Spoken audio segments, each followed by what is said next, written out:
Assalamualaikum warahmatullahi wabarakatuh. Selamat bertemu kembali ya para pejuang cuan. Gimana kabar kalian? Semoga kalian dalam keadaan sehat semua ya. Dan saya doakan sukses semua buat kalian. Amin. Mantap jiwa ya. Dan buat teman-teman semua ya, buat rekan-rekan semua, tetap semangat dan selalu kurangi sambat ya kan kawan ya. Ingat, tetap secangkir kopi harus selalu ada buat menemani kesempatan kali ini teman-teman ya, dimana kalau kita pantau bersama-sama perkembangan daripada sektor kripto.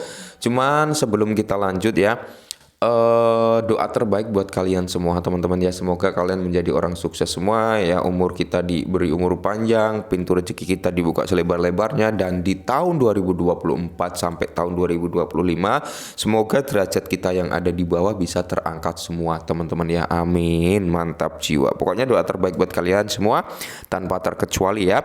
Kita lihat perkembangan daripada sektor kripto kali ini masih di area 66.000 something untuk kinerja Bitcoin, dan dalam 7 hari dia bullish ya, dia bullish teman-teman, recover sekitar 4,24%. Ethereum ini setelah mendapatkan momentum peluncuran ETF-nya dia malah dropping, walaupun arus masuk di Ethereum spot ini cukup tinggi teman-teman, cuman harganya cenderung mengalami koreksi. Ya inilah yang disebut dengan apa? Buy by rumor, sell by news, kurang lebih seperti itu teman-teman. Rumor waktu akan ada peluncuran ETF harga Ethereum ya teman-teman ya, itu sempat grow up lumayan lah, tapi ketika hari H malah dia dropping. Oke. Dan kalau kita lihat bersama-sama untuk beberapa altcoin, Solana, BNB udah menunjukkan perform yang mulai recover, XRP Dogecoin juga udah mulai recover, Cardano dan Tron ya, Shiba Inu udah mulai recover. Sedangkan kalau kita melihat dari parameternya memes coin teman-teman ya, karena saya juga pecinta memes coin ya. Kenapa saya pecinta meme coin ya? Karena memang resiko tinggi tapi keuntungannya juga tinggi teman-teman ya. Itulah ya adrenalin tersendiri. Jadi buat teman-teman semua yang notabene kalau mentalnya masih belum kuat ya, saran dari saya jangan bermain dari sektor meme coin teman-teman ya. Seperti itu. Nah, untuk Dogecoin sendiri 3,35%, Shiba Inu 2%, PP sekitar 1,63%. Dia bearish teman-teman, seperti Wave, Pong, Floki ini mencoba untuk recover kembali. Kalau kita lihat parameter daripada sektor meme ini menunjukkan apa? Prospek ya teman-teman ya, recover sekitar 99%-an lah ya dari sektor meme ini mengalami recover teman-teman ya. Dan menariknya atau biang kerok di mana bisa terjadi penurunan kemarin yang cukup signifikan itu dipicu oleh ini. Jadi buat para komunitas meme coin, Shiba Inu, PP, WIP dan sebagainya, atau altcoin seperti sistem RWA, DeFi dan altcoin lainnya yang kalian punya teman-teman, inilah biang kerok yang sesungguhnya yang dimana membawa dropping daripada harga Bitcoin dan kawan-kawan kemarin ya. Nah, di mana harga Bitcoin itu turun lagi ke area 64.000 ya. Jadi ini adalah pemicunya. Kemarin kan memang sempat di area 64.000 ya teman-teman ya. Nah, jadi rally kripto yang terjadi pada pekan lalu tampaknya telah berakhir dengan apa? Bitcoin yang kembali mengalami penurunan di level 64.000 US dollar ya. Perubahan sentimen pasar disebabkan oleh apa? Prospek distribusi Bitcoin kepada kreditor Mt. Gox yang menimbulkan kekhawatiran akan adanya tekanan jual, di mana Mt. Gox ini siap mendistribusikan ya kepada kreditor sekitar 17.000 something kalau nggak salah ya, untuk kloter pertamanya untuk distribusi ya, tanggung jawab Mt. Gox lah terhadap user yang terkena imbasnya ya. Pada Kamis pagi ya 25/7/2024 Bitcoin tercatat mengalami penurunan hampir 3% dari 65.000 menjadi 64.000 hingga saat ini ya teman-teman ya. Dan hari ini udah mulai recover sebenarnya, udah mulai recover ya. Jadi secara keseluruhan mayoritas aset kripto teratas mengalami penurunan yang signifikan. Ethereum merosot lebih dari 7% dan kini berada di kisaran 3176. Meskipun produk exchange trade fund atau ETF Ethereum Spot yang dinanti-nantikan telah mulai diperdagangkan, altcoin besar lainnya juga mengalami penurunan tajam, termasuk ada BNB, Dogecoin, Toncoin dan Shiba Inu teman-teman ya. Yang dimana masing-masing altcoin ini mengalami penurunan semua. Nah, kemarin itu kan banyak yang emosional ya teman-teman semua ya, yang di dalam grup gitu teman-teman. Wah, ini gimana sih keadaannya? Wah, intinya seperti itu.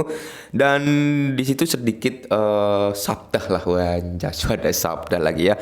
Intinya kalau kita mau menghujat suatu altcoin teman-teman, kita harus pantau dari segi Coin market cap terlebih dahulu ya. Kemarin karena nggak mantau mungkin teman-teman ya, emosional mengatakan scam lah rug pull dari beberapa altcoin. Tapi kalau setelah saya suruh lihat coin market cap, dia lihat wah ternyata merah merona-rona meronta-ronta, bukan hanya koin saya bang, melainkan overall semuanya. Nah, jadi di situ teman-teman kita nggak bisa nyalahin satu atau dua aset ketika keadaannya turun, tapi kita ya lihat daripada kondisi pasar, apakah semua turun atau hanya aset tersebut yang turun liannya grow up. Nah, itu perlu dipertanyakan kalau seperti itu. Tapi kalau semua turun, ya berarti memang kondisi daripada market yang tidak mendukung untuk recover ya.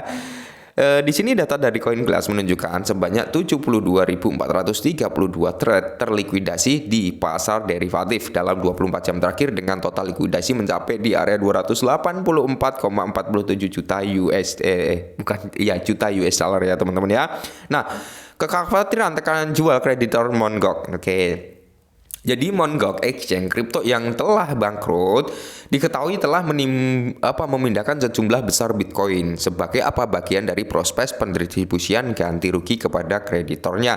Dalam 2 hari berturut-turut, Mt. Gox telah memindahkan sekitar 47.600 Bitcoin pada 23 Juli dan 37.400-an Bitcoin pada 24 Juli ke berbagai alamat baru, termasuk wallet terkait dengan Bitstamp, salah satu dari 5 exchange yang bekerja sama dengan wali amanat Mt. Gox untuk mengembalikan dana kepada kreditornya. Nah, kalian tinggal jumlah ya.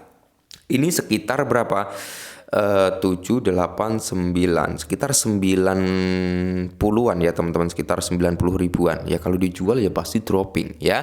Tapi rumor yang beredar yang perlu kalian ketahui yang mungkin cukup membuat kita sedikit lega teman-teman, yaitu kemungkinan besar ya, menurut beberapa artikel aku cari udah nggak ada sih ya. Menurut berita yang beredar ya, kemungkinan besar sekitar ya 80% ya, orang yang menerima kreditor dari Mt. Gox ya, kompensasi dari Mt. Gox itu nggak akan menjual Bitcoinnya, katanya seperti itu, dan semoga itu benar teman-teman ya.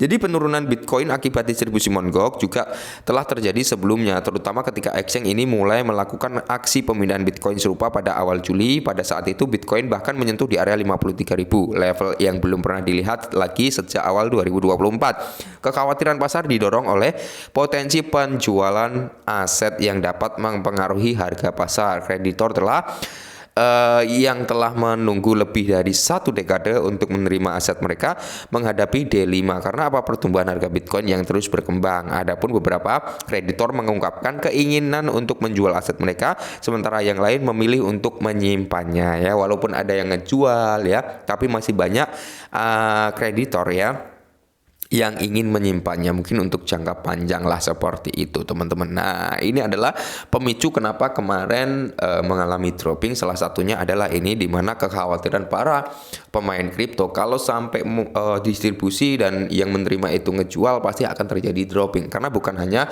nilai yang sedikit Bitcoin yang akan dikirimkan teman-teman, seperti itu ya. Ya cuman buat kita semua tetap semangat lah ya. Tapi intinya teman-teman ya, saya yakin naratif bullish untuk alt session itu akan segera terjadi ya. Buat teman-teman tetap disclaimer, kurangi sambat dan salam cuan.